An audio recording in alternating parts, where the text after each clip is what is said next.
Full mass image ఉన్న హీరోని వైఫ్కి భయపడే క్యారెక్టర్ లాగా అనిపించింది మాకు ట్రైలర్ చూసిన. అంటే వైఫ్కి భయపడే క్యారెక్టర్ అనేది మనం వేసిన గ్లిమ్స్లో అలా ఉంది. మనం అంటే ట్రైలర్ అదే ఆ గ్లిమ్స్ చూసినప్పుడు అనిపించింది. భయపడేది ఏం లేదు. అక్కడ జరిగిన ఒక కాన్ఫ్లిక్ట్ని స్మూతిఫై చేసే ప్రాసెస్లో జరిగే ఆర్డర్ అది. బట్ ఒరిజినల్ క్యారెక్టర్ అది కాదు, ఒరిజినల్ క్యారెక్టర్ అది కాదు, సినిమాలో అది కాదు, భయపడే క్యారెక్టర్ కాదు. ఆయన నేషనల్ సెక్యూరిటీ ఏజెంట్ కదా, ఫిల్మ్ ఇంటెలిజెన్స్లో పనిచేస్తారు, ఇన్వెస్టిగేషన్ ఆఫీసర్. సో ఆ రిలేషన్షిప్లో జరిగిన మిస్అండర్స్టాండింగ్స్ని కవరింగ్ అండ్ కాన్ఫ్లిక్ట్ సెట్ చేసే ప్రాసెస్లో జరిగే ఫన్ అది. ఓకే. ఎంటర్టైన్మెంట్. సో ఈయన నేషనల్ సెక్యూరిటీ ఆఫీసర్, మరి వెంకటేష్ ఏంటి?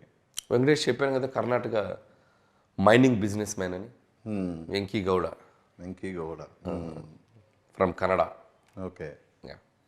సో సినిమా చూసి బయటకు వచ్చే ఆడియన్స్కి చిరు, వెంకీ, నయనతార కాకుండా గుర్తుండిపోయే అదర్ క్యారెక్టర్స్ ఏంటి? వీళ్ళే గుర్తుంటారు. సినిమా అంతా వీళ్ళే గుర్తుంటారు, సినిమా అంతా వీళ్ళే ఉన్నారు. సో సచిన్ కేల్కర్ గారిది చాలా మంచి పాత్ర, ఎక్స్ట్రాడినరీ రోల్. ఆ తర్వాత వస్తే వీళ్ళ ముగ్గురు తర్వాత హర్షవర్ధన్ ఎక్స్ట్రాడినరీగా పెర్ఫామ్ చేశాడు. And Abhinav Gomatam and Catherine surprise. Catherine అనే అమ్మాయి ఒక యాక్టర్గా, హీరోయిన్గా ఉంటూ దీంట్లో చిరంజీవి గారి టీంలో ఒక మోస్ట్ సపోర్టింగ్ క్యారెక్టర్ చేశారు. సో అమ్మాయి కూడా చాలా కోఆపరేట్ చేసింది మాకు. తనది మంచి రోల్. ఇప్పుడు చిరు వెంకీ కాంబోలో ఒక సాంగేనా, ఇంకా వేరే సాంగ్స్లో కూడా వెంకీ పార్టిసిపేషన్? అంటే ప్రస్తుతానికి అది ఒకటే సాంగ్. ప్రస్తుతానికంటే సినిమా అది సర్ప్రైజ్. చాలా ఉంది సినిమా లోపల. అంటే ఓన్లీ థియేటర్లో చూడాలి అంతే. పర్టికులర్ వీళ్ళిద్దరి గురించి నేనేం చెప్పదలుచుకోలేదు ఈసారి.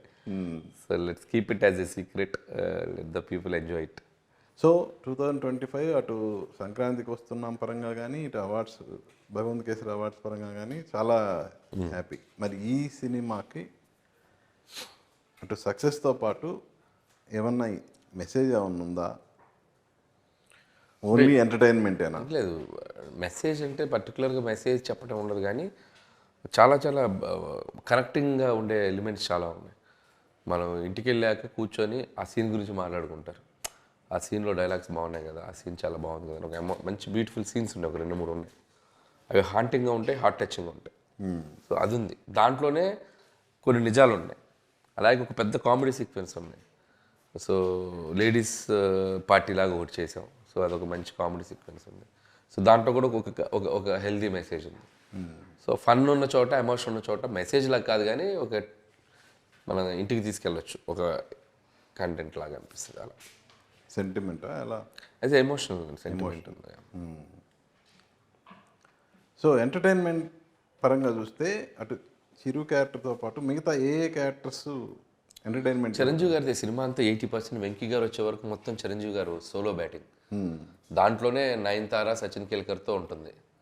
సో వీళ్ళ పక్కన హర్షవర్ధన్, క్యాథరిన్, అభినవ్ గోమటం, వీళ్ళది ఒక టీము. సో వీళ్ళ మధ్య జరుగుతుంటుంది సినిమా.